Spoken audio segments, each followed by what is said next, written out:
Muchas gracias a ustedes por la invitación. Bueno, este efectivamente es el tema que a mí me apasiona y creo que es una ganancia por todos lados que hayan diversos profesionales, porque en general los médicos ginecólogos y las matronas nos vamos actualizando rápidamente con esto, pero todavía hay mucho como en la nube, mucho comentario, mucha información por Instagram que no es correcta, muchos temores, claro, algunos de ellos basados en experiencias reales, pero cuando todos hablamos el mismo idioma es más fácil. Y antes de cualquier cosa, quiero agradecer también la oportunidad de pertenecer a este diplomado, porque ustedes le están dando una visión distinta a la maternidad. Entonces yo aquí vengo con algo que a lo mejor no es tan etéreo, es más bien científico, duro, pesado, así que agradezco que me hayan puesto a primera hora de la mañana, pero bueno, aquí vamos con esto. Entonces, para comenzar nuestra clase de cuidados del piso pélvico, efectivamente, como dijo Carlos, yo soy matrona, me formé en la Universidad de Chile, me titulé el año 97, así es que ya tengo algo de experiencia en el cuerpo y me formé en piso pélvico en Bélgica. Porque en esa época, yo estoy hablando año 2004, 2005, 2006, nadie hablaba de piso pélvico en Chile, eso no existía. Tanto así que cada área se veía de forma distinta. La matrona veía un área, el urólogo veía otra, el coloproctólogo veía otra, y así cada uno trataba de hacer lo mejor que podía con lo que tenía, sin tener una visión integradora ni anatómica ni funcional, a pesar de que está todo unido. Entonces, ¿qué vamos a ver hoy? Vamos a revisar un poco qué hay en la literatura científica avalada con estudios de peso, pero también tenemos que hacer un análisis crítico de las conductas que se hacen en el momento del parto y vamos a ver medidas prácticas. Entonces, primero tenemos que ser conscientes que hay factores de riesgo que producen patologías de piso pélvico, ¿ya? Es decir, no todo puede ser atribuible a un mal parto, a una episiotomía, a una posición de litotomía al momento de parir. También hay circunstancias que nos llevan a ser más proclives a tener una disfunción. Dentro de ellos, uno de los más importantes y que tiene un efecto más claro al momento de disminuir la sintomatología de piso pélvico es la obesidad. Y acá también esta es una tarea para que nuestras usuarias se vayan haciendo cargo. Se ha visto en estudios concretos que por cada kilo que la persona con obesidad baje de peso, la sintomatología de escapes urinarios disminuye drásticamente como de 15 a 12 en el día y así por cada kilo que va bajando. Evidentemente no basta solo ser obesa para tener escapes urinarios, ¿ya? Hay distintos factores que van ayudando a esta situación y cuando hablamos de patologías de piso pélvico, la más frecuente, sin lugar a dudas, es la incontinencia urinaria, pero también tenemos los prolapsos, tenemos el estreñimiento severo y tenemos un oculto que ahora se está hablando un poco más, que es el desgarro de esfínter anal de origen obstétrico. ¿Qué quiere decir esto? Cuando se rompe el esfínter que contiene, que maneja la continencia fecal durante el parto. Entonces, muchos factores son conocidos, ya sabemos que la obesidad afecta, que los trabajos de carga pesada, acá el tema de andar a caballo, picar leña, son grandes gestores del aumento de la presión intraabdominal que produce mucho daño, ¿ya? Sin embargo, el embarazo y el parto por sí mismos pueden producir algún tipo de disfunción, ¿ya? Aunque la paciente, veámoslo desde la otra perspectiva, aunque la paciente sea delgada, aunque coma frutas y verduras todo el día, aunque haga deporte, pero el deporte que hace es yoga y pilates, aunque todo el embarazo y el parto por sí mismos ya pueden dañar el piso pélvico. Y una cosa interesante acá que tengo que recalcar es que el embarazo a partir desde las 20 semanas ya produce daño del piso pélvico. ¿Y por qué remarco esto? Porque a veces está la duda de optar a una cesárea en vez de un parto, porque claro, el paso de ese feto por el canal vaginal, por supuesto que va a producir algún tipo de daño, a lo mejor no en la mucosa y en la piel, no un desgarro, pero sí produce un estiramiento a nivel de fascias, de músculos y de nervios que pueden dañarse. Pero recuerden, el daño se comienza a producir desde la semana 20 de embarazo. El mecanismo por el cual se produce el daño no está claro aún.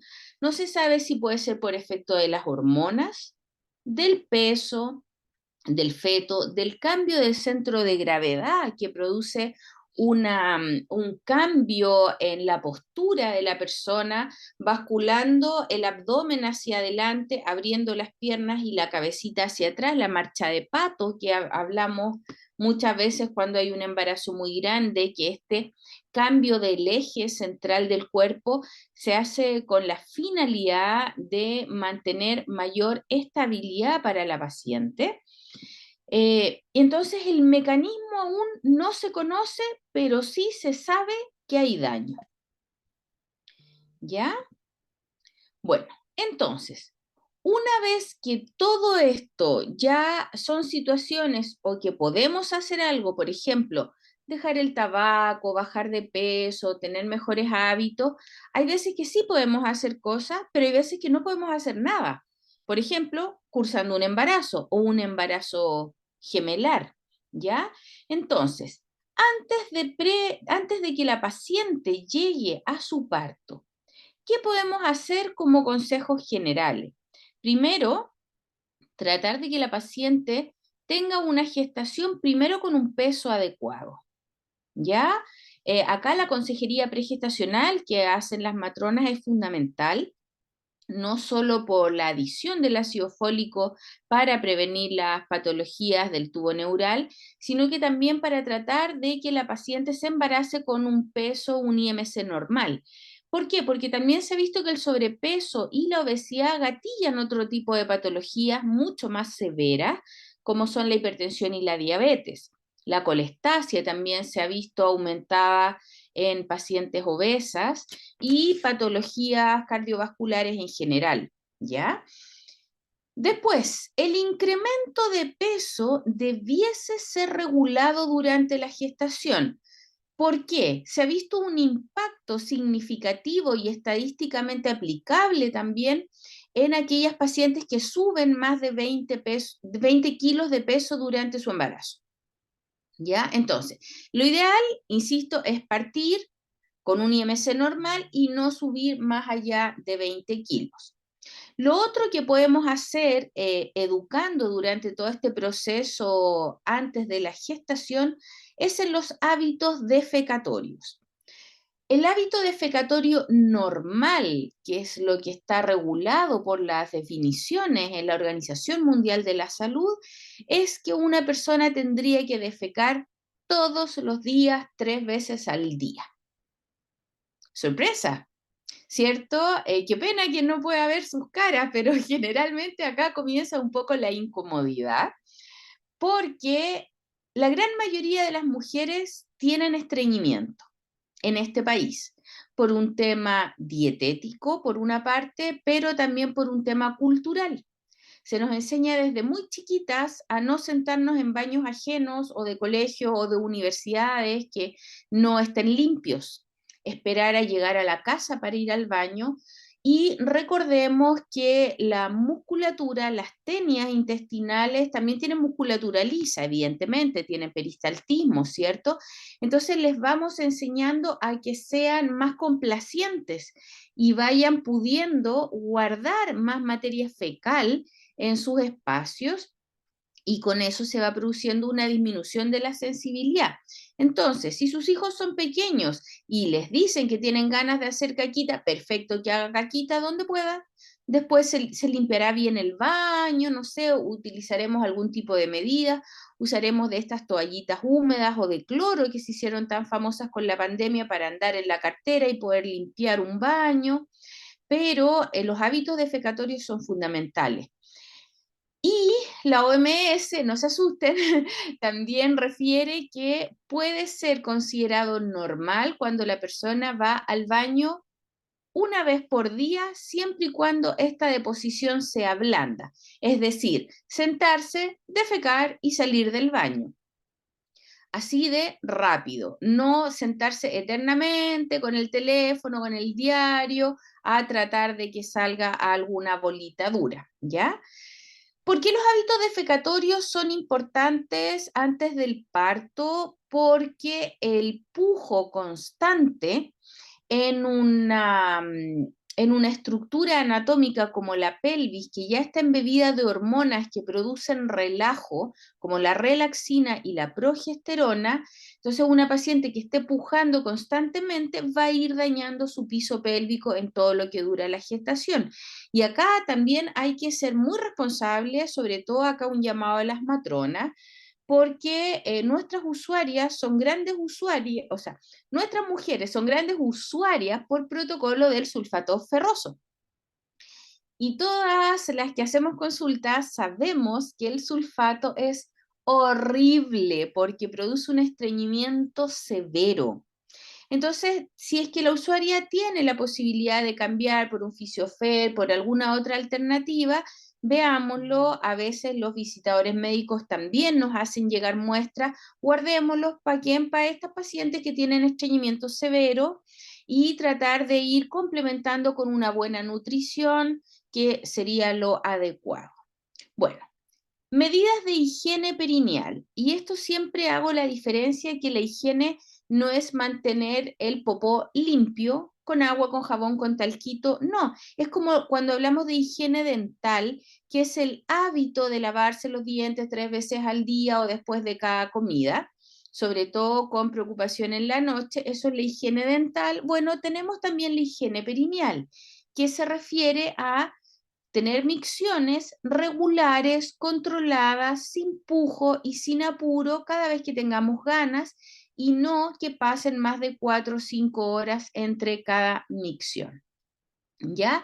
Esto debiera ser un hábito de vida, no hay nada peor que hacer pipí en la mañana y aguantarse toda la mañana hasta después de almuerzo para poder orinar, porque ahí desde que nos levantamos, no sé, 6 7 de la mañana, 8 9 10 11 12 1 2 de la tarde, van 7 8 horas, es demasiado. Ahí falta una micción entre medio, ¿ya? Y esto es importante para las personas que trabajamos en turno, porque a veces en el turno vamos una vez al baño, turnos de 12 horas, ¿ya? O las personas también que hacen consulta, que no paran hasta después de la hora de almuerzo. Entonces, traten de hacer una pausa y recuerden que para orinar hay que sentarse con calma. Si les cuesta un poquito, basculan su tronco hacia adelante, apoyándose como hacia la zona de las rodillas, y tienen que dejar que el pipí salga tranquilito sin pujar. Bueno, ¿qué otra cosa podemos hacer antes del parto? Evidentemente que el tratamiento de las patologías concomitantes, diabetes, hipertensión, ¿cierto? Alteraciones neurológicas, tienen que llegar compensadas. Y el enfoque en grupo de riesgo. ¿Quiénes son los grupos de riesgo? Principalmente grandes multíparas, porque ya probablemente tengan disfunciones de piso pélvico, y las primigestas. Ser primigesta en sí es un factor de riesgo para un desgarro grande y sobre todo con compromiso del esfínter anal. ¿Cómo vamos hasta acá? ¿Dudas? ¿Consultas? Parece que todo bien porque en el chat tampoco hay, si tienen dudas las pueden ir poniendo en el chat y después vamos también aclarándolas. Pero está todo bien. Súper. Ahí tú me vas ayudando, Carlos, porque yo no puedo ver el chat donde estoy compartiendo pantalla, ¿ya? Gracias, gracias. Súper, ya. Entonces, bueno, llegamos al parto. ¿Qué hacemos? Porque, claro, es muy lindo dar indicaciones generales, de acompañamiento, de apoyo a la embarazada. Acá hago un especial llamado a las psicólogas, a las nutricionistas, a los médicos generales y a las kinesiólogas. Es muy bonito apoyar, pero apoyar desde la experiencia es otra cosa, es distinto, ¿ya? En el fondo, aquí yo hago un llamado especial a que si nunca han asistido a un parto, sean cuidadosos en el lenguaje que se usa para no producir temor en la usuaria. ¿A qué voy con esto? Nos ha pasado mucho en la patología del piso pélvico que a veces se argumenta, porque después de la guerra todos son generales, en alguna paciente que ha tenido disfunción de piso pélvico, que va a sus sesiones de rehabilitación, no, esto te pasó porque te pusieron la anestesia muy precozmente. La anestesia tiene que ser a los 6 centímetros. De profesionales que nunca en su vida han visto un parto en vivo y en directo y menos aún han tenido la formación universitaria que tenemos los matrones de 5 años y que comenzamos a ir a prácticas profesionales desde segundo y donde se nos exige un mínimo de asistencia de parto antes del egreso. Entonces, hay que estar ahí con la paciente, revolcándose de dolor, gritando, pateando, mordiendo muchas veces para, para decir cuándo es conveniente la anestesia. Si es una paciente que llega educada, que llega tranquila, que llega acompañada, probablemente podamos diferir un poco esa anestesia. Pero también existe la posibilidad de la que no. O también tenemos aquellas usuarias que tienen cuellos tan tensos con dilataciones que no avanzan, que requieren un poco de sedación para mejorar este proceso, ¿ya? Las matronas en Chile somos referentes mundiales en atención porque hemos logrado disminuir la mortalidad materna y perinatal con estándares mejores que en Estados Unidos y que en Europa. La presidenta del Colegio de Matronas de Chile es la presidenta mundial de la Confederación Internacional de Matronas. Es una referente. Ella no atiende parto, ella es de APS, pero es matrona chilena. Un orgullo, por si alguno de ustedes no lo sabía. Y eso es porque nuestras prácticas han sido muy buenas en torno a disminuir la mortalidad materna y perinatal y ahora ya estamos trabajando en la calidad de la atención, porque como probablemente se haya comentado antes en este curso, no basta solo con asistir un parto lo puede asistir cualquiera, hay que asistirlo bien. Y bien, hoy en día que tenemos bajas tasas de natalidad, también implica calidad para esa madre y para ese niño. Y si una madre queda con disfunción de piso pélvico, no necesariamente es porque el parto estuvo mal atendido, hay otros factores que también influyen, ¿ya? Entonces, quiero ser enfática porque nos llega mucha usuaria asustada al preparto. No me hagan una episiotomía porque eso es violencia obstétrica. Hay mucha demanda hoy en día por esto. La episiotomía es una técnica quirúrgica que está definida y que se enseña en las escuelas de medicina, se enseña en las escuelas de obstetricia, porque tiene una indicación específica y la vamos a ver más adelante. Pero bueno, estamos acá, cabeza grande. ¿Qué hacemos para disminuir el impacto que tiene el paso de este niño o niña en el piso pélvico? Y acá, como les decía, hay medidas que son preventivas y otras que son curativas. Curativas es cuando ya quedó la escoba. Y aquí tenemos la sutura del desgarro de esfínter anal de origen obstétrico, pero también la rehabilitación de piso pélvico que puede ser en base a los antiguamente llamados ejercicios de Kegel, pero ahora se habla como de rehabilitación pelviperineal, pero básicamente es lo mismo. En el momento del parto preventivo, ¿qué será importante que la paciente conozca?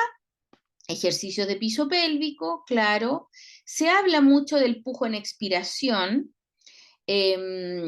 del masaje perineal, del parto vertical, de una protección perineal adecuada y las compresas tibias perineales.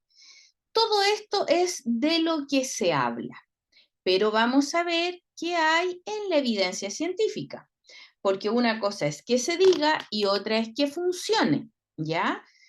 Y que esto no es como, por ejemplo, un resfrío. Si yo tengo un resfrío viral en una persona sana, yo le puedo dar vitamina C, como también le puedo dar agüita con azúcar. Si la persona siente que se va a mejorar más rápido con el agüita con azúcar, yo le voy a dar agüita con azúcar 3 veces al día porque la seguridad va a aumentar sus defensas y se va a mejorar más rápido, pero porque es un efecto placebo, ¿ya? En el parto el efecto placebo no sirve. En el parto hay una agresión que va desde todas las perspectivas, desde la postura, desde el peso, desde la posición de litotomía, desde el tamaño de la guagua, desde la circunferencia craneana de la guagua, y no solo de la guagua, sino que también de las condiciones maternas, qué tan elástico es su periné, y esa elasticidad no se da en base a masajes perineales, sino que es por un tema de inhibición acuosa por las hormonas. Son muchos los factores que influyen y acá el placebo no sirve. Entonces, si está científicamente avalado, bien. Si no le hace mal, no pasa nada. Podemos seguir con esto, pero no podemos atribuir, por ejemplo, al masaje perineal, que porque el masaje perineal se lo hizo, la señora no tuvo desgarro. Lo más probable es que no hubiese tenido. ¿Ya? Entonces, veamos qué hay en la literatura. Cuando nosotros buscamos ejercicios de piso pélvico y embarazo, la verdad es que no hay tanto. Si ustedes se fijan, son 205 resultados, pero hay que hacer un filtro. Acá estamos en PubMed, que es un buscador bastante confiable, porque acá aparece de todo. Hicimos un filtro que fueran ensayos clínicos, porque a mí no me sirve la revisión de la revisión de la revisión de la revisión, que aquí ya tengo 5 artículos. No, que finalmente el estudio clínico fue uno. Que sea con 10 años y que sea en humanos. Porque evidentemente, y acá las personas que, no sé, trabajan cerca del campo, saben que hay prolapso, que hay disfunciones de piso pélvico en las vacas, en los chanchitos, y eso a nosotros no nos sirve para ver el tema del parto en humanos, porque es otra posición, porque son otras hormonas, porque son otros pesos, porque son otros cuerpos. Y bueno, de los 205 resultados quedamos con 37. Es poco. De estos 37, evidentemente para poder dar la clase los leí todos y cuáles en general las cosas importantes que logré ver. Cuando se hacen estudios de ejercicios de piso pélvico y embarazo, siempre hay que tratar de tomar primíparas. ¿Por qué? Porque la multípara ya puede tener un daño que aún no se haya manifestado, es otra cosa, pero ya puede estar dañado su piso pélvico. Perdón.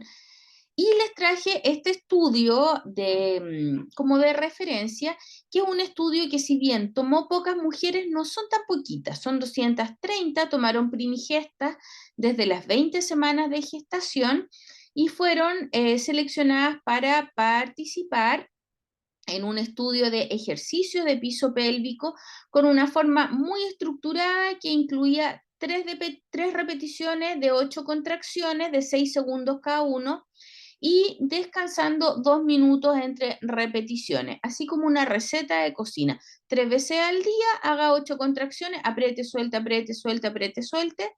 Ahora, ¿por qué no 9? ¿Por qué no 10? No sé, pero bueno, esto es lo que se planteó y que estos ejercicios se hicieron hasta las 34 semanas de gestación, es decir, de las 20 a las 34, y de ahí aumentaron el número de contracciones de 8 a 12.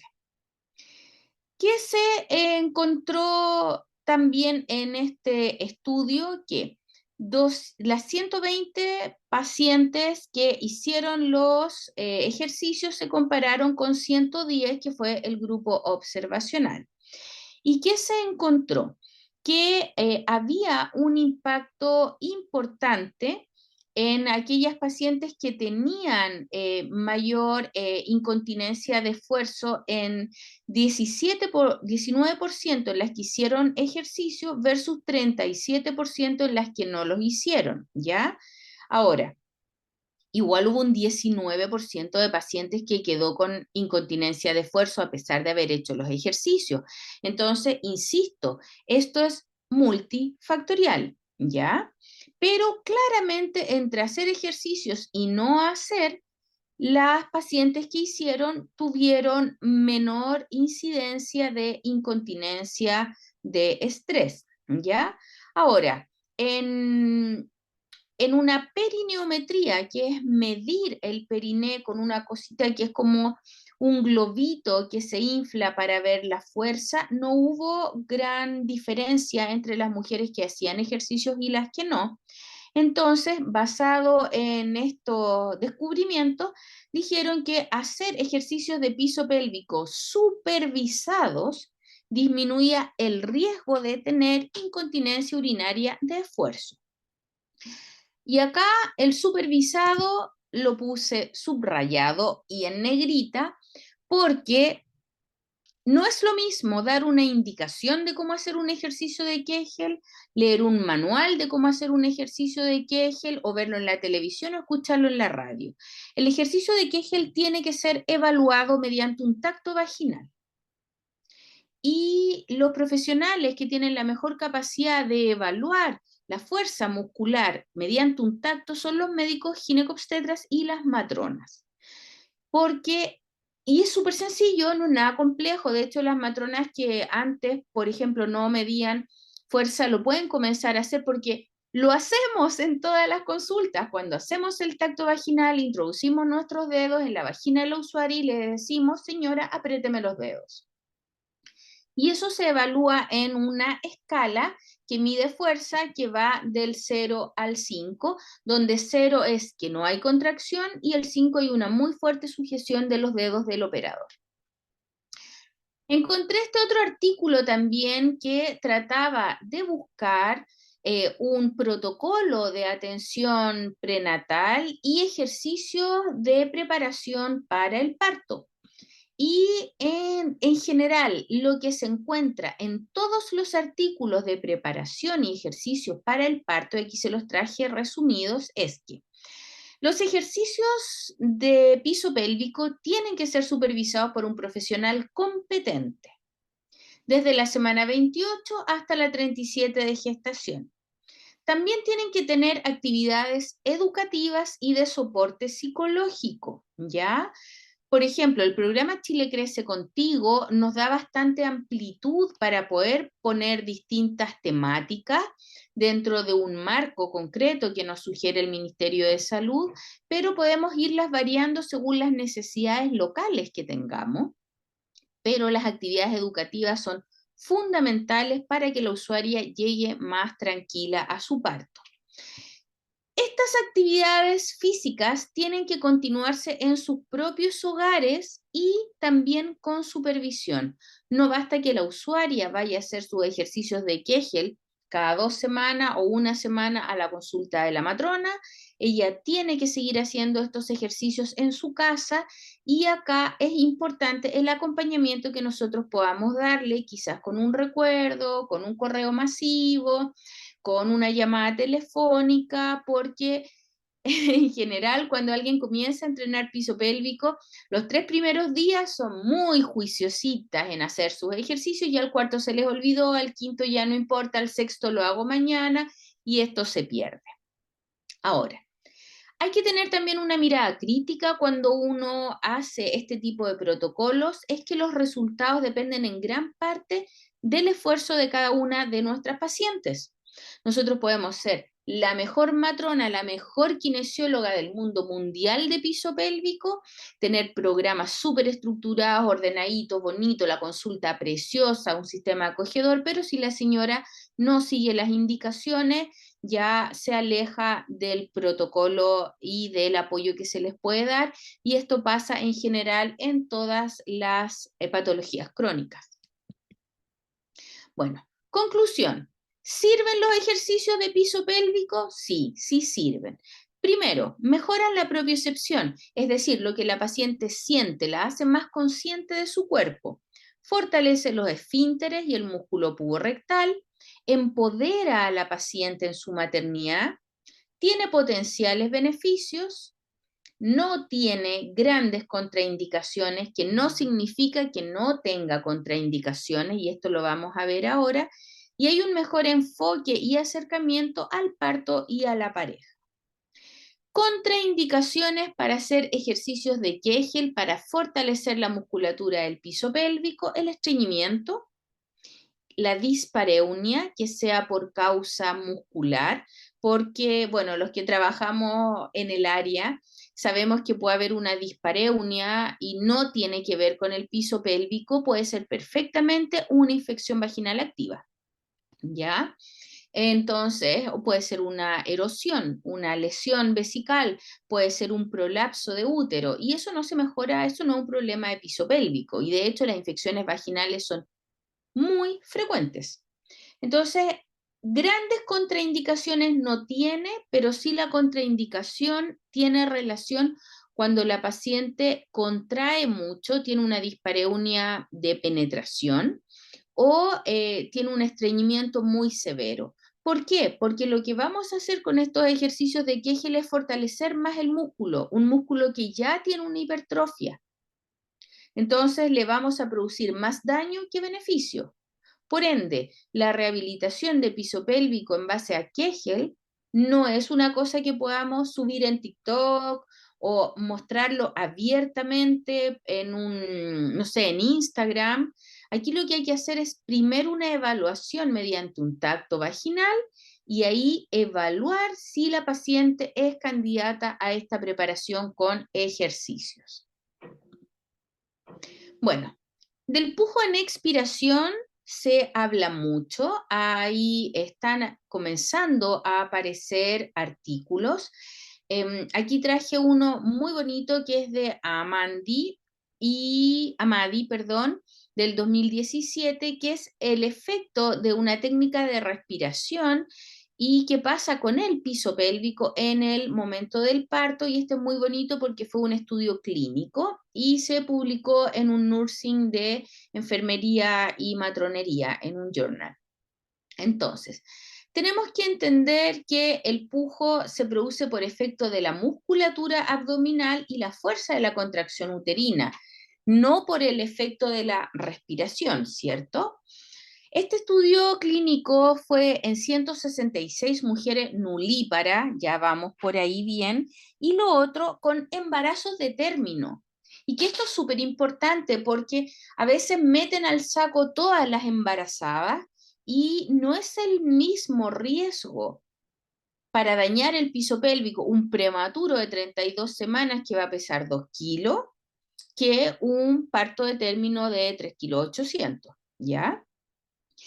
Embarazos de término de bajo riesgo y se evaluó el pujo en expiración, es decir, soplando, gritando, versus el pujo en valsalva, que es aquel que se produce en apnea, en donde la paciente toma aire, lo guarda, cierra la glotis y puja con fuerza. Hubo criterios de exclusión, lo que habla muy bien del estudio, en niñas menores de 18 años y mujeres mayores de 35, porque evidentemente una cosa es el peso de la guagua, pero otra cosa también son los tejidos. Se excluyeron aquellos recién nacidos menores de 2,5 kilos y mayores a 4 kilos. También se excluyeron las pacientes que fumaban, aunque haya sido antes del embarazo, porque sabemos que esto produce un daño que es acumulativo en el tiempo. Y acá algo que me habla muy bien del estudio, que se sacaron las posiciones posteriores. Para las personas que no son del área de la asistencia de parto, los bebés pueden nacer como mirando hacia abajo, como la foto que estaba acá, a ver, acá, ¿ya? Entonces, nuestro punto de referencia está arriba en la cabecita, en unas suturas que nosotros tocamos mediante tacto vaginal antes de que nazca el bebé. Y esta referencia está hacia anterior, es decir, hacia la parte de arriba, de adelante del cuerpo de la mujer, porque para decirlo de una forma muy grosera quizás, miren, esta es la zona del clítoris de la vagina y esta es la zona del ano y la mujer está en posición ginecológica. Entonces, este niño está naciendo en posición directa. Cuando hablamos de posiciones posteriores, es aquel niño que está mirando hacia arriba, en posición de litotomía, como mirando hacia el cielo, donde esta zona, que es el occipucio, queda abajo. ¿Y por qué esto me habla bien del estudio? Muy sencillo, porque las posiciones posteriores persistentes se asocian técnicamente a muchísimos más desgarros y no solo más, sino que más severos. Entonces, ya esto nos puede dañar el estudio porque nos ensucia si el pujo es solo en expiración o solo en apnea, ya la posición de este niño nos va a variar en torno a lo que es el daño perineal. Perdón, voy a tomar un poquito de café.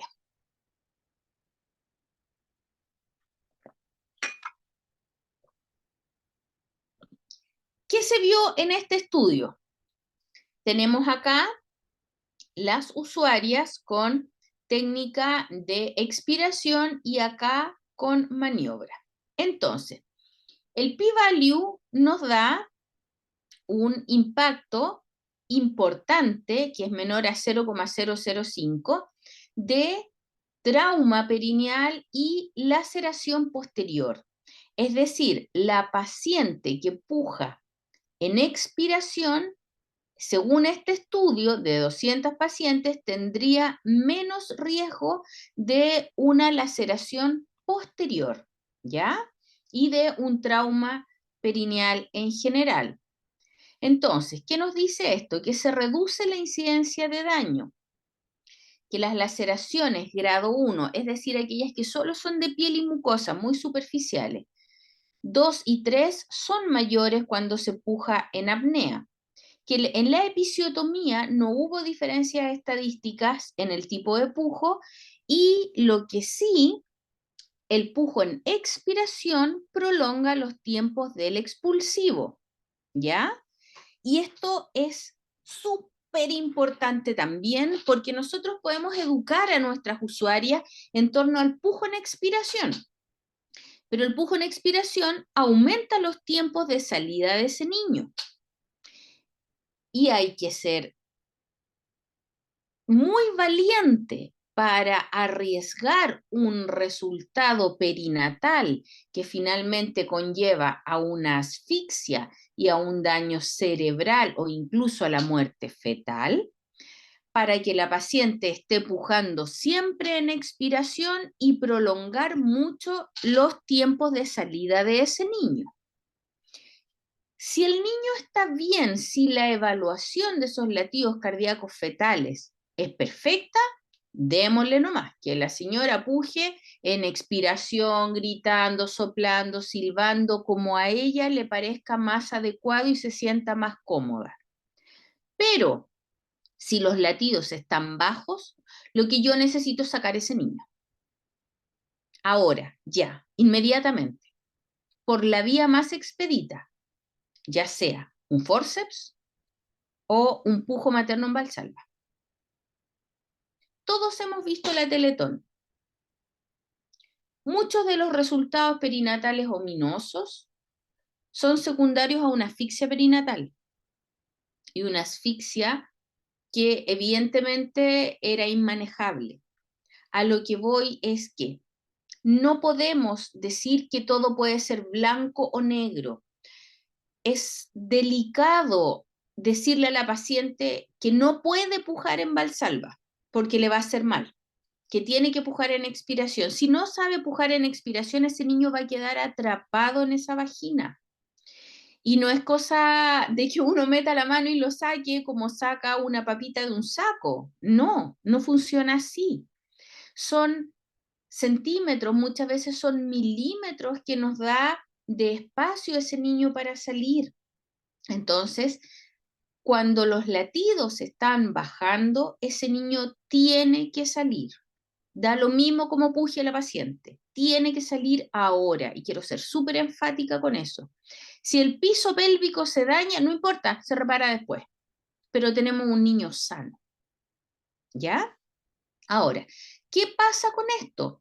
Que todavía los resultados no son tan categóricos, porque, por ejemplo, tenemos dos estudios acá de Asali y de Gildrim, donde nos habla que el pujo activo y espontáneo en mujeres primíparas y qué pasa con los efectos tanto en el feto como en la madre, y la verdad es que tiene un impacto que es distinto, que dice que el pujo en Valsalva no produce más daño, y estos son dos estudios, que el pujo en Valsalva acorta los tiempos del expulsivo, que el pujo en Valsalva no significa que vaya a haber más daño en piso pélvico porque finalmente el paso del feto va a ser más rápido. Entonces, en torno a esto, al día de hoy, 2023, todavía no es algo que pudiéramos decir si tiene un impacto o no tiene un impacto, como por ejemplo nos pasó con el COVID, que efectivamente ponerse la vacuna tenía un impacto y eso nadie lo puede negar, o el tema del lavado de mano, ¿ya? Acá todavía no hay una última palabra en torno al pujo. ¿Cómo van hasta ahí? ¿Muy dormidos? Todo bien. ¿Sí? Ya pueden ir poniendo una carita también en el chat, si van bien, si están aburridos, si están cansados. Ya vamos como en la mitad de la clase, no se preocupen. Todo bien, dicen. Entonces, ya, ahí vi a la Emily. Ya, muy bien, fantástico. Ahora nos vamos con otro tema controversial que son los masajes perineales anteparto. Hicimos la misma búsqueda, hicimos masajes perineales y vimos que hay bastante evidencia, ¿cierto? 99 artículos se encontraron, pero cuando hacemos la misma búsqueda, que sean reales con pacientes, no el estudio del resumen del libro, cuando buscamos los últimos 10 años, porque busqué los 5 años y era lamentable, y en humanos, y aquí sí puse un filtro, es que fuera en adultos de 19 años o más. ¿Por qué? Porque las personas que trabajan en área de salud sabemos que existe una patología que se llama mielomeningocele, ¿ya? Que es en donde les sale como una bolsita de tejido neural a los niños, que esto es una patología de nacimiento donde no se sella bien la columna, por decirlo de alguna forma. Entonces sale una bolsita como un globito donde sale todo el material de la columna y estos niños quedan con insensibilidad desde donde está el miembro meningocele hacia abajo, porque se dañan todos estos nervios.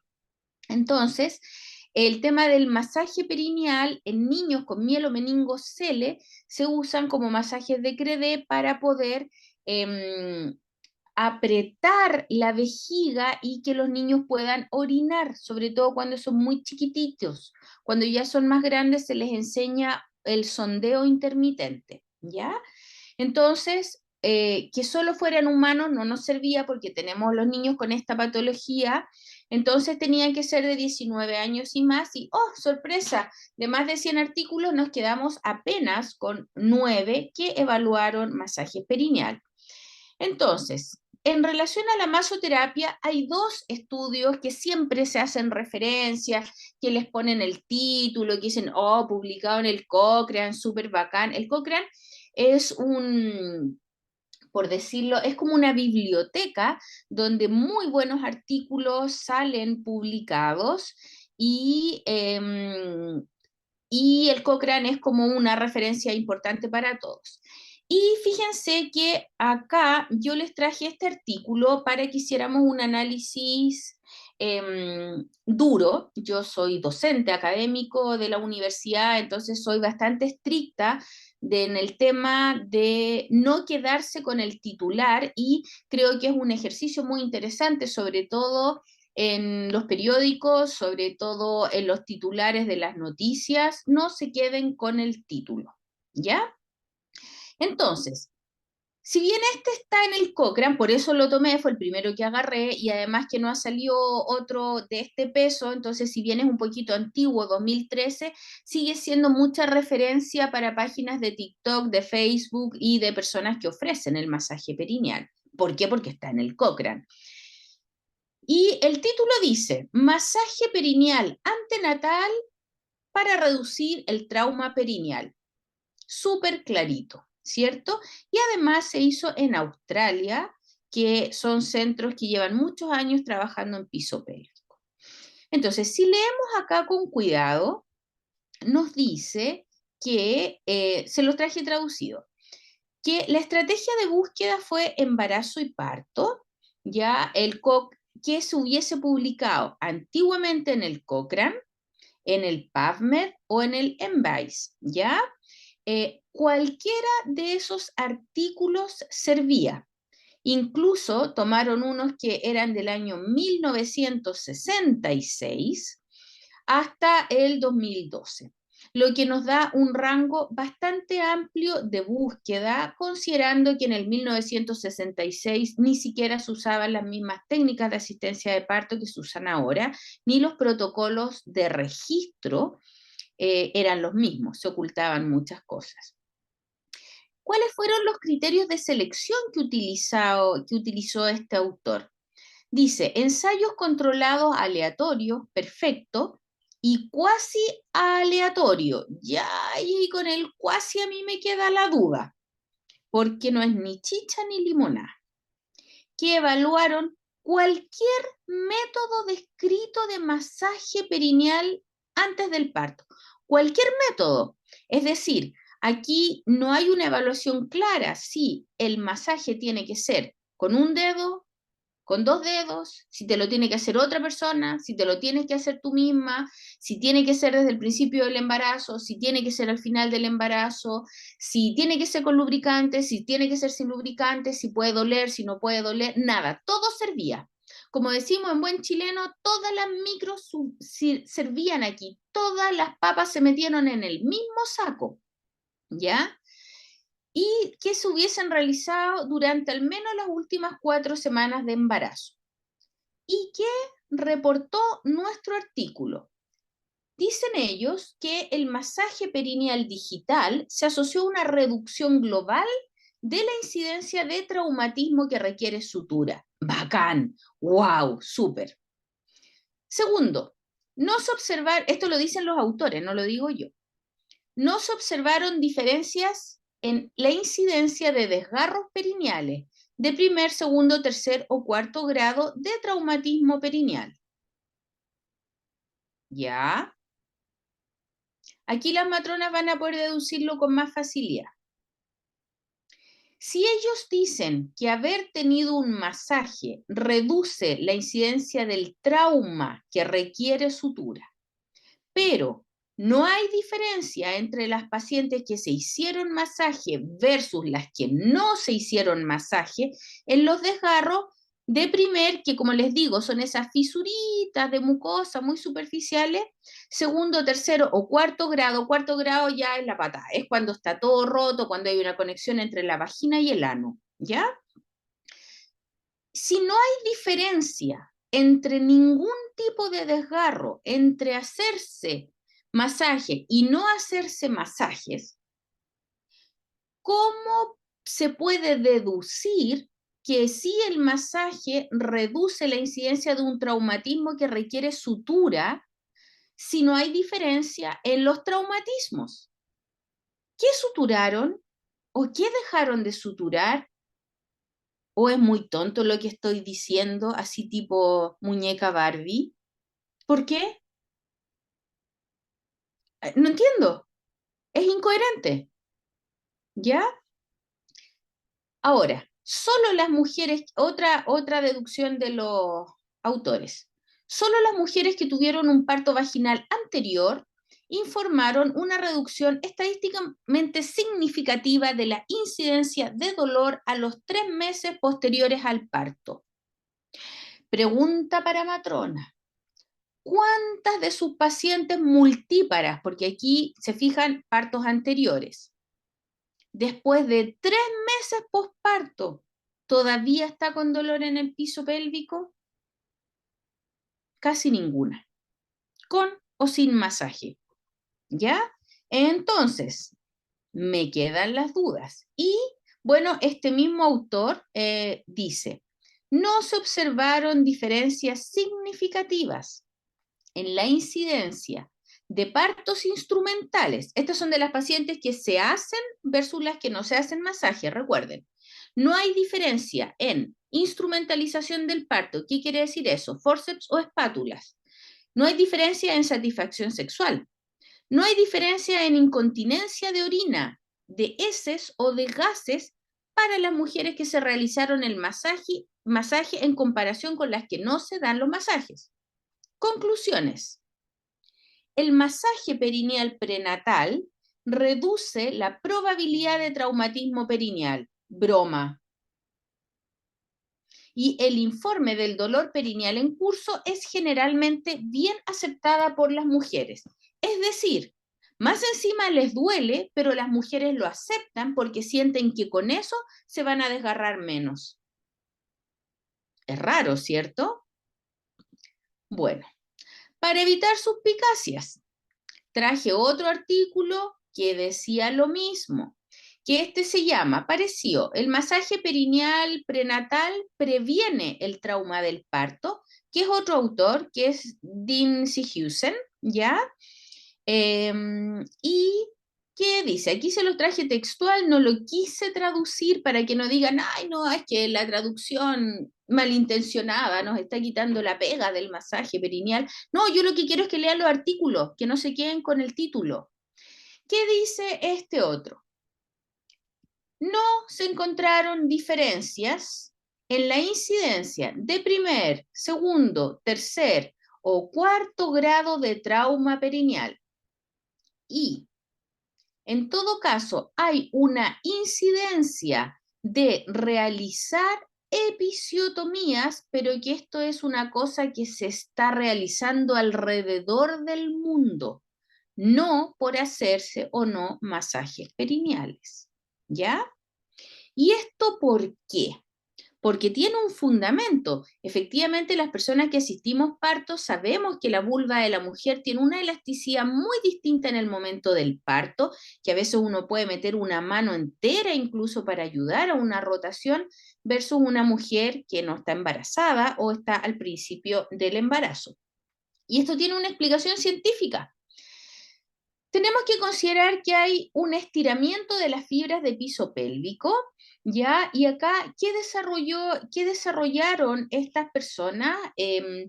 Trataron de hacer un modelo mecánico mediante ir viendo cómo iba cambiando la elasticidad del piso pélvico, principalmente el músculo elevador del ano, durante el curso del embarazo, ¿ya? Y aquí utilizaron software gráficos y de ingeniería para ver el grado de estiramiento de los tejidos. ¿Y qué encontraron? Que las regiones del iliococcigio, pubococcigio y puborectal, que eso es el músculo elevador del ano, alcanzaron proporciones máximas de estiramiento de hasta casi 3 veces su tamaño, 2,73, 2,5 y 2,28. Las relaciones de estiramiento de tejido fueron proporcionales al tamaño de la cabeza del feto. Es decir, hay un algo que no conocemos, que se puede llamar madre naturaleza, como ustedes quieran, que nos va preparando histológicamente a nivel de tejidos para la mayor elasticidad y la pasada del niño. Acá les traje otro artículo que este es más rudo, tiene poco N porque poca gente se ofreció para esto.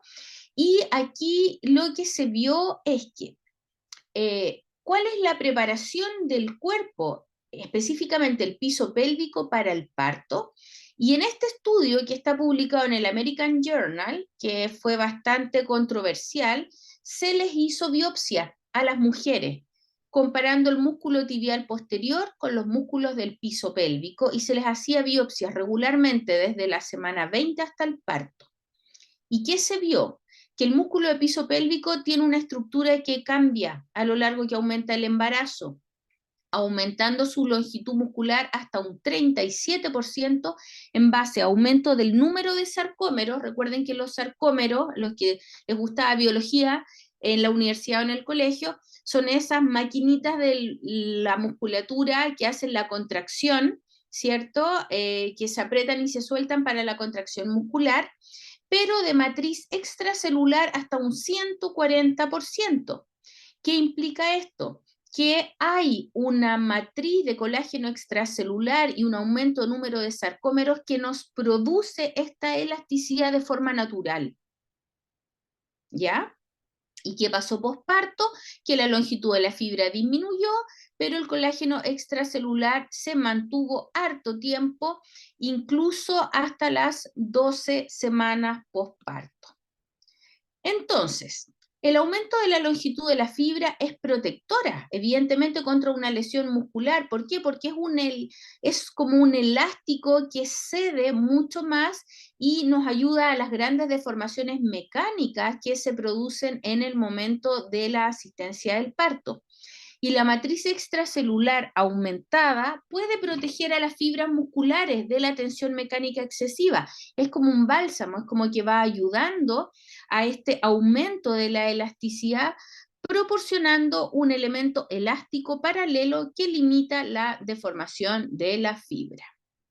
¿Qué les parece? Seguimos con medicina basada en la evidencia. Tenemos acá otro estudio que también lo van a ver probablemente con mucha frecuencia, que es del parto domiciliario.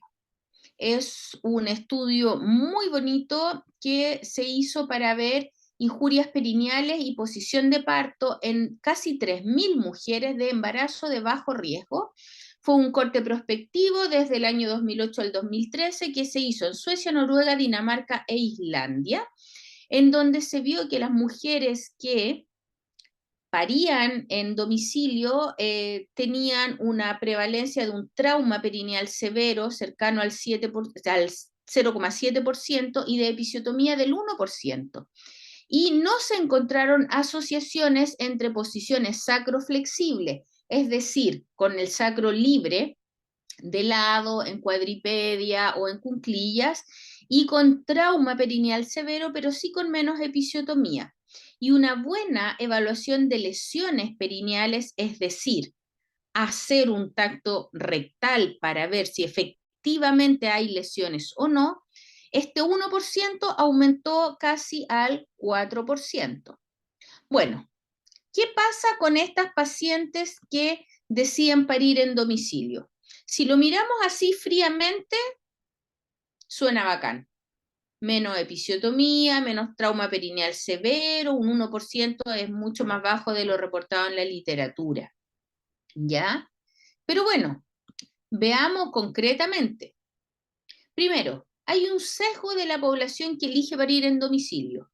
No es la misma mujer que decide parir en un hospital. ¿Por qué? Porque generalmente son multíparas y han tenido malas experiencias en los hospitales. Son pacientes altamente motivadas que preparan la casa, preparan la familia, se cuidan la dieta, hacen yoga.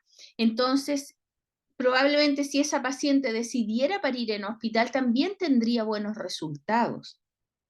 Lo otro también interesante, y que esto nos habla un poco de leer con criterio, hay factores de riesgo ausentes. Por ejemplo, no hay forceps, no hay oxitocina, o sea, no hay litotomía y no hay manejo de oxitocina, lo que mejora también los resultados.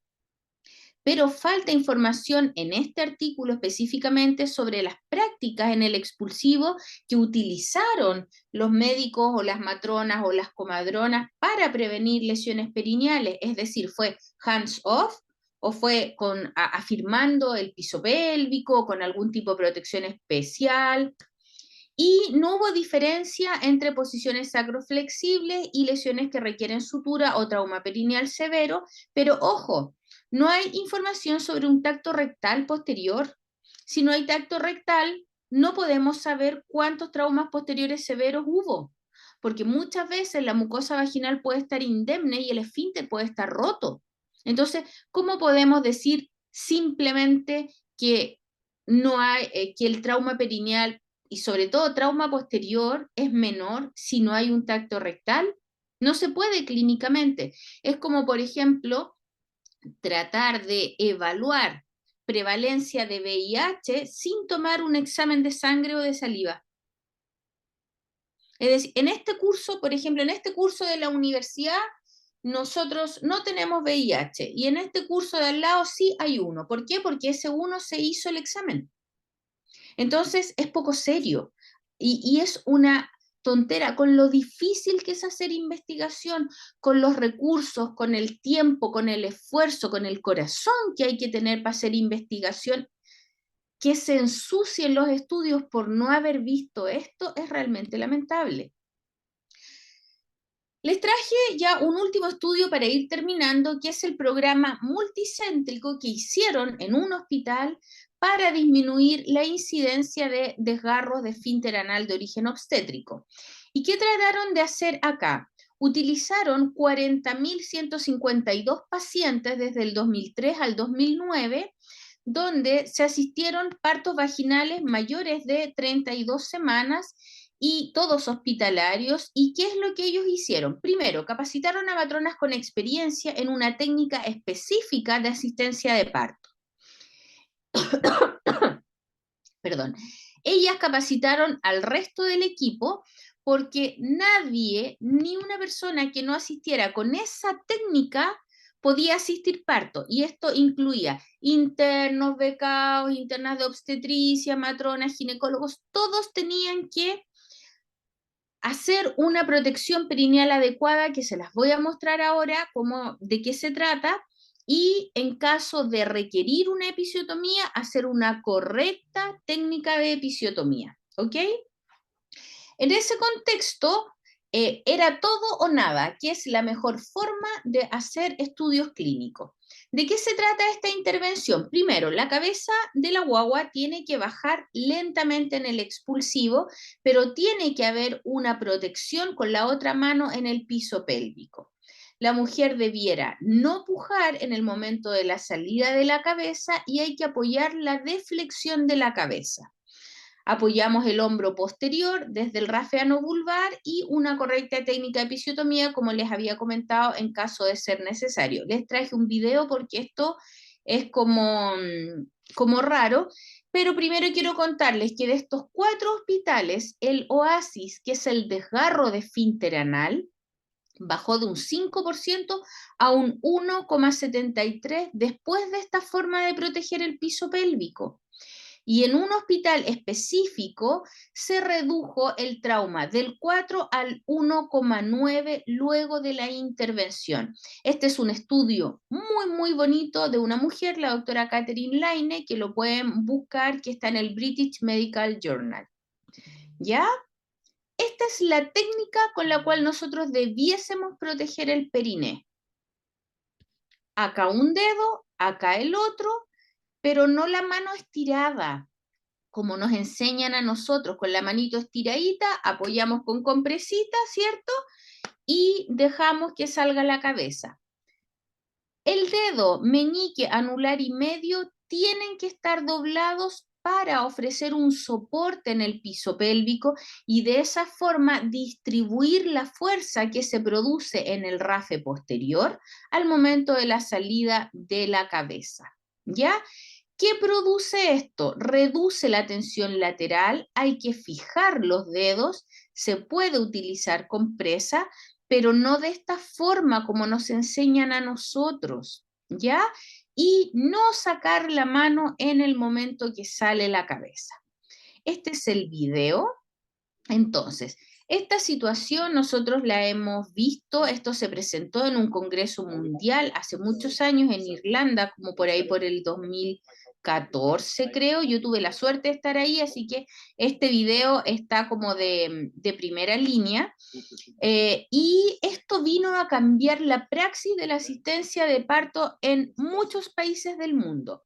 Dentro de las cosas importantes tienen que ver que los dedos se fijan acá hacia lateral firmemente. No es un apoyo como lo que nosotros normalmente usamos para asistir el parto, sino que tenemos que tratar de que la mano no se deslice, la mano va firme. Y con la otra mano favorecemos que la cabeza deflecte despacio, no bruscamente. Los otros dedos son los más importantes, los dedos que van abajo, porque lo que van a hacer es apoyar acá. ¿Ustedes pueden ver mi cursor? Sí se ve. Ya. Entonces, sale la cabeza, afirmamos, y donde ahí normalmente nosotros sacamos nuestras manos para apoyar la rotación externa de la cabeza, la mano de abajo no hay que sacarla, ¿ya? Sino que solo apoyamos la rotación que hace el niño, y ahora viene lo importante, porque no es la cabeza la que pasa a dañar, es el hombro, que tiene un diámetro mucho mayor que el biparietal. El biacromial es como de 12, el biparietal es 8,5, 9,5. Entonces, lo que hay que hacer ahí es empujar con la mano posterior hasta que salga el hombro, y ya luego afirmamos al niño. ¿Se entiende? ¿O ponemos esa parte de nuevo? Avísenme ustedes. Quizás si la pones de nuevo en Crystal para volver a Mirar. revisarla. Perfecto. Le ponemos nuevamente. Entonces, yo creo que podemos empezarlo como desde acá. Entonces, son 4 puntos fundamentales. Estos 2 dedos, los otros dedos doblados, afirmar la cabeza al momento de la deflexión y no sacar la mano hasta que sale el hombro. ¿Ya? Entonces, con esta técnica, nosotros apoyamos un poco la dispersión de la fuerza que se produce en este momento acá en el RAFE, ¿cierto? Ano vulvar, para prevenir el desgarro. Si se produce un desgarro de piel, de mucosa o de músculo de piso pélvico, no pasa nada, lo suturamos como lo hemos suturado toda la vida. Lo que se busca acá es prevenir el desgarro de esfínter anal, porque si ya pocas personas hablan de la incontinencia urinaria, de la incontinencia fecal no habla nadie. Y es un tema realmente complejo, porque son mujeres jóvenes que quedan con incontinencia fecal y se afecta su calidad de vida el resto de su vida. Y si hay un desgarro de esfínter anal de origen obstétrico, se repara, no pasa nada. No es terrible si hacemos el diagnóstico precozmente. Y si estamos en un hospital rural, se puede hacer hemostasia y se deriva a un hospital más grande. Tenemos hasta 12 horas para poder resuturar a esa paciente. Después de 12 horas, los resultados de continencia van bajando paulatinamente. Entonces, consideraciones, ya para ir terminando, que deben estar cansados. Pero esta clase es larga, la otra es más cortita, no se preocupen. Primero, evaluar la real necesidad de episiotomía. Si no es necesario, no se hace episiotomía, y eso lo dijo la Organización Mundial de la Salud desde el año 2002, y en Chile hace rato que estamos en eso. Entonces a mí realmente me da urticaria cuando veo en redes sociales: violencia obstétrica, episiotomía de rutina. No hay episiotomía de rutina hace más de 20 años en Chile, por favor. ¿Ya? Eso. Utilizar técnicas de asistencia al parto seguras. No podemos, por proteger el piso pélvico, arriesgar al feto. Hay que rutinizar el tacto rectal posparto porque es una herramienta rápida, económica e inmediata que nos habla de resultados de desgarros o no de esfínter anal. Evidentemente, 12 semanas posparto se puede hacer una ecografía transanal, pero ya a esas alturas, si hay daño, el daño ya se quedó. En cambio, el tacto rectal inmediato posparto nos da una información súper alta. Por lo tanto, la reparación de este desgarro debe ser lo más precozmente posible y hay evidencia 1B, es decir, de muy altísimo nivel, pero aún todavía con algunas contradicciones, que la rehabilitación del piso pélvico es mejor que el placebo o que no hacer nada. Por lo tanto, entre mandar y no mandar a una puérpera a rehabilitación de piso pélvico, mejor mandarla. ¿Ya? Y lo último, el uso de compresas tibias en la segunda etapa del parto sí está científicamente comprobada como que ayuda a la relajación muscular y perineal, bajando también un poquito el edema. Y hay una mayor protección para un periné intacto y para desgarros de tercer y cuarto grado, la verdad es que no hay un impacto, el riesgo relativo es bajo, no pasa por el 1, aquí a los que les gusta la estadística, porque cuando va a haber un desgarro de tercer o cuarto grado, ya sea por las condiciones maternas o las condiciones fetales, una compresa tibia no va a hacer mucho. Pero si nosotros evaluamos, perdón, y creemos que la paciente va a tener desgarros no tan grandes, el uso de compresas tibias siempre va a ayudar. Ahí están las referencias para que las puedan ir viendo. Ahora, a forma de resumen, el diagrama de atención correcta primero es conocer a la usuaria.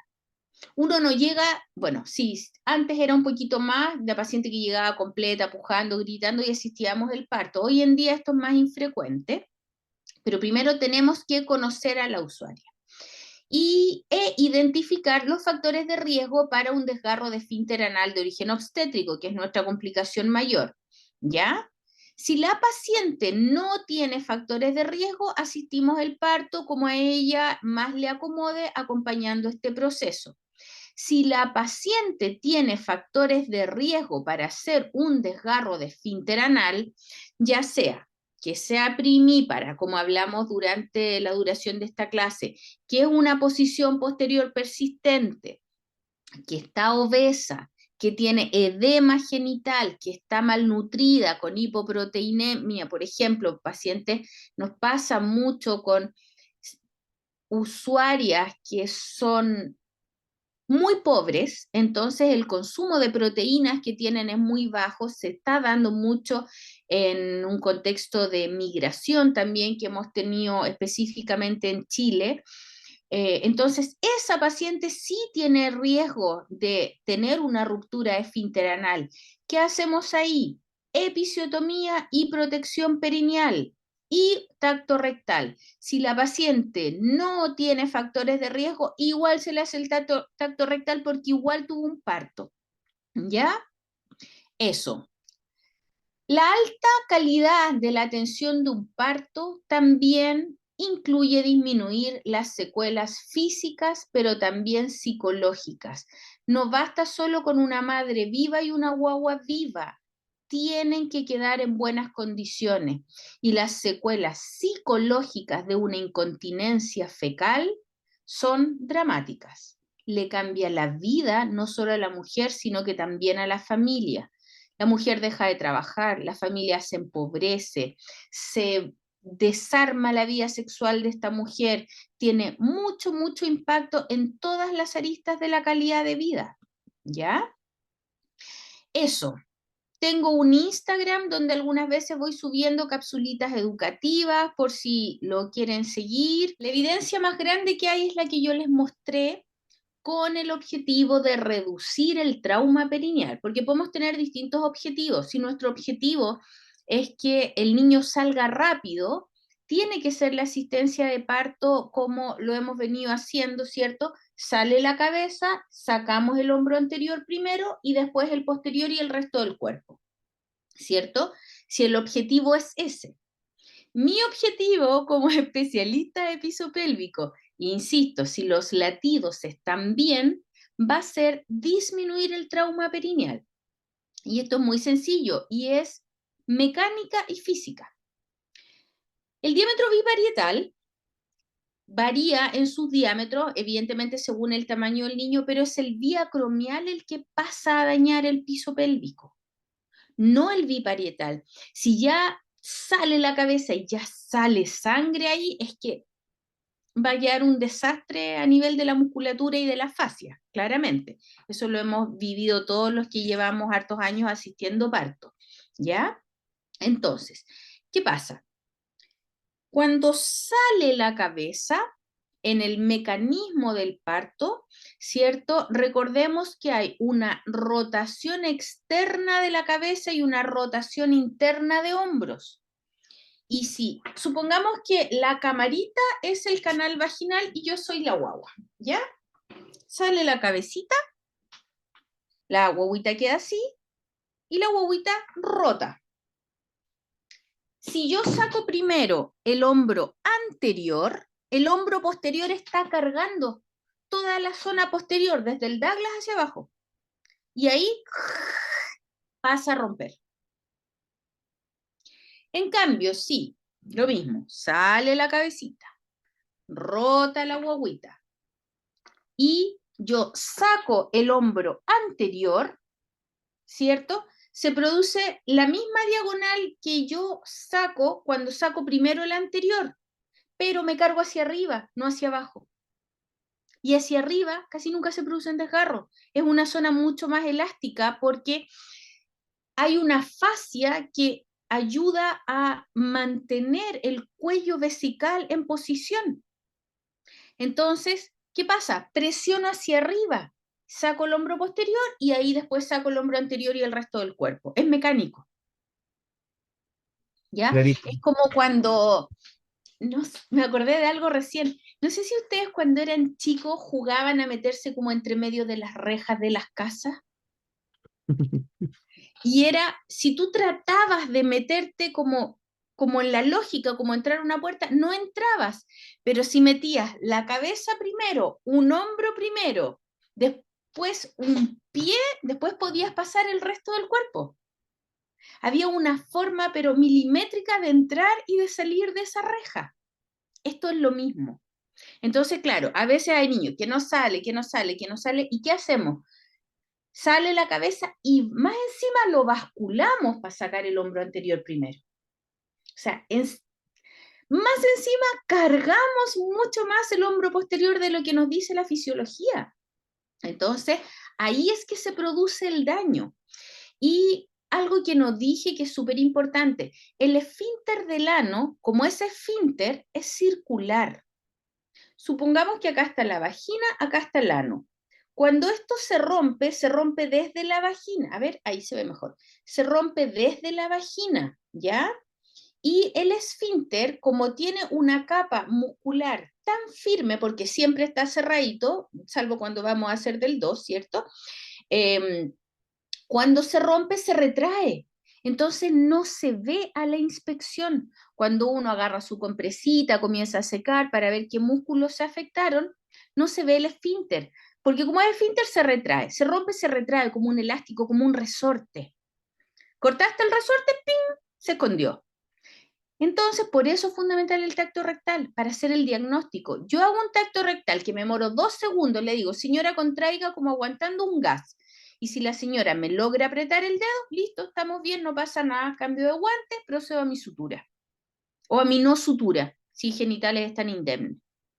Y eso es todo, pero eso viene a cambiar la práctica de asistencia de parto para una seguridad en la atención de la usuaria.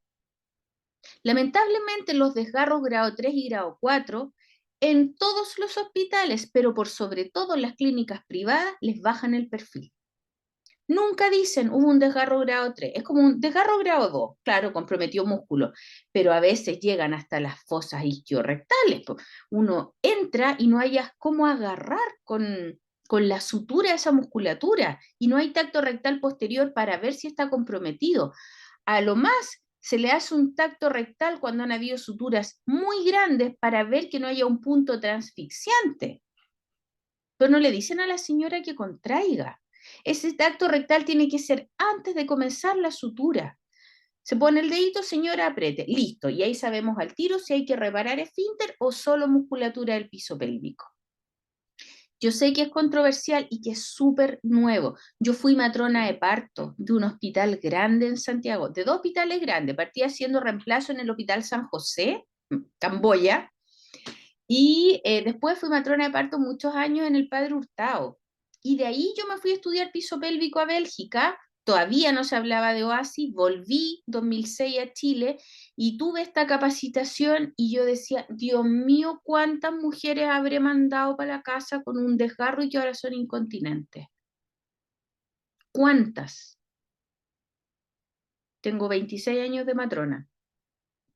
¿Cuántas mujeres? Entonces, por lo menos plantearse eso y tratar de hacer un cambio ya es una ganancia en nuestra práctica clínica. El problema no es encontrar el oasis, el problema es ocultarlo. Si lo encuentro me hago cargo, es como encontrar una presión alta en un control. Nos hacemos cargo, pero no podemos hacer como que no lo vimos. Ustedes ya tuvieron esta clase. No pueden hacer como que no existe. Ya, miren, Súper, aquí hay muchas una gracias. pregunta que se repite, que dice, ¿la protección de periné se realiza en posición de litotomía? Sí, en posición vertical o cuadripedia. ¿Es necesario realizar protección? Porque personalmente no realizo. Y acá Ignacia también tiene una pregunta muy parecida. Ahora, cuando estamos asistiendo parto en cunclilla, es imposible poder hacer una buena protección perineal. No hay cómo. O sea, si alguna por favor lo descubre, me avisa porque yo no he podido. ¿Ya? Y efectivamente se asocia mucho más el parto vertical con desgarros perineales posteriores. ¿Ya? Hay estadística que está saliendo últimamente, pero no pasa nada porque la gran mayoría de las mujeres va a tener desgarros grado 1 o grado 2. ¿Ya? Si el tema es el desgarro grado 3 y 4, que hay que lograr identificarlo y repararlo, ¿ya? Porque el parto en cuclillas tiene mucho más beneficios, los tiempos del parto son menores, la paciente está más empoderada, claro, también necesitamos una paciente que esté en condiciones para poder tener su parto así, porque, o sea, si me ponen a mí en cuclillas 10 minutos, me levanto apenas ahí toda acalambrada, depende mucho de la usuaria y las que asisten parto lo saben de primera línea. Ahí es muy difícil hacer la protección perineal, en general no se hace, sí hay un poquito más de desgarro, pero un desgarro grado 1, grado 2, da lo mismo, se sutura, no pasa nada. Lo que no puede pasar es que no le hagan un tacto rectal posterior para identificar un oasis. Ese es como el foco. Claro que sí, o sea, esto tiene que ir con un consentimiento, evidentemente, y si la paciente no quiere un tacto rectal porque puede tener sus motivos, se consigna en la ficha.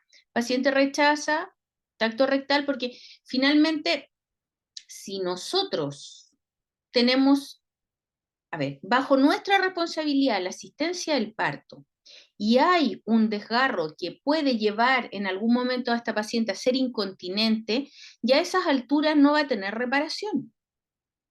Y por un lado arriesgan demanda y por otro lado es malpraxis.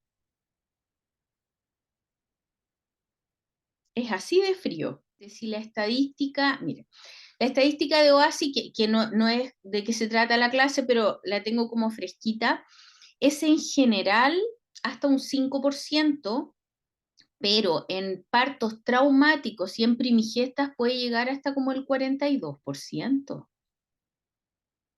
Entonces es importante conocer a nuestra usuaria. Si es primigesta, tiene factor de riesgo. Si tiene un periné tenso, es factor de riesgo. Si es posición posterior persistente, es factor de riesgo. Si es guagua grande, si hay edema, si la paciente no quiere caminar, esa paciente es candidata a episiotomía, porque si no va a ser un desgarro grado 3, grado 4. No es lo ideal, pero de alguna forma prevenimos que haya un daño mayor.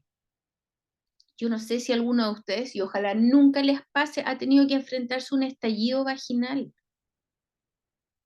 Es horroroso. Son pacientes que terminan en la UCI por la pérdida hemática, que es una cosa que pasas punto y estás a dos personas suturando y se cercena todo. Es como suturar una jalea.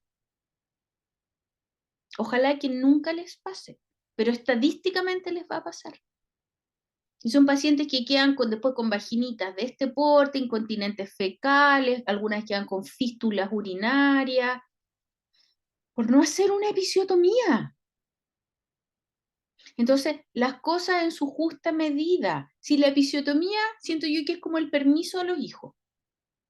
A veces se puede, a veces no se puede.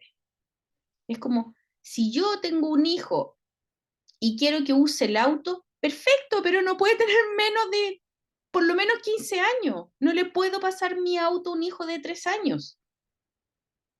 Sí de 21.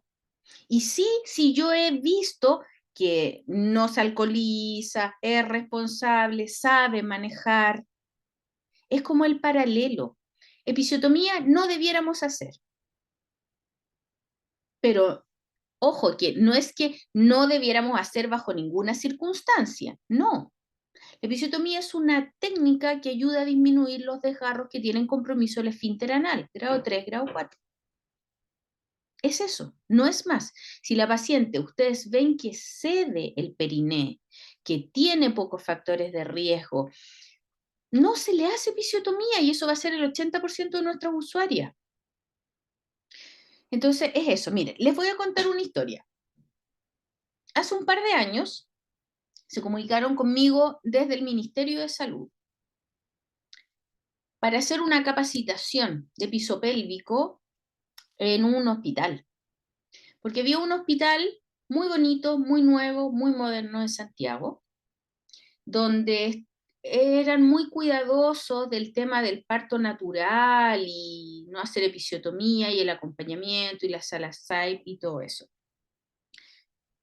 Pero tenían una incidencia de desgarros de esfínter anal y de pacientes incontinentes que el grito de auxilio llegó desde la APS.